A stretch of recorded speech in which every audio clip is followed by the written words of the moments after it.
Երանելի Եզեկիել մարգարեն ասում է. «Եթե անօրենը հրաժարվի իր գործած անօրենություններից և արդարություն ու ողորմություն գործի, ապրելով կապրի և չի մեռնի»։ Իր գործած բոլոր հանցանքները և անօրենությունները չեն հիշվի, այլ իր արած ողորմությամբ նա կապրի։ Ուստի և շատ բաներ մի կողմ թողնելով, հասնենք հարուստ հոր առատաձեռն որդուն, ում անունը կյանք է, հույս և փրկիչ, ում հավատացինք, ումով մկրտվեցինք և լուսավորվեցինք, ով վերցնում է հորից և զգեստավորում յուրայիններին,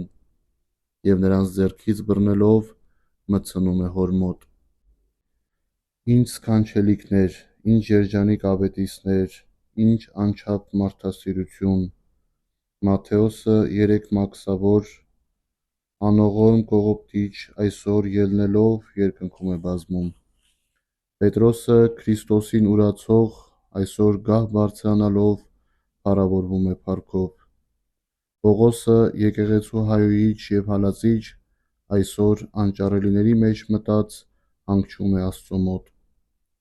Ինչու ենք դանդաղում, եկեք փութանք դեպի այդքան ողորմած Տերը, չհապաղենք, չհեղգանանք։ Եթե անհրաժեշտ էր բազում երկրներով ու գավառներով անցնել, ապա առավել հրատապ է շտապելով ընկնել նրա գթության և անչափ մարդասիրության առջև։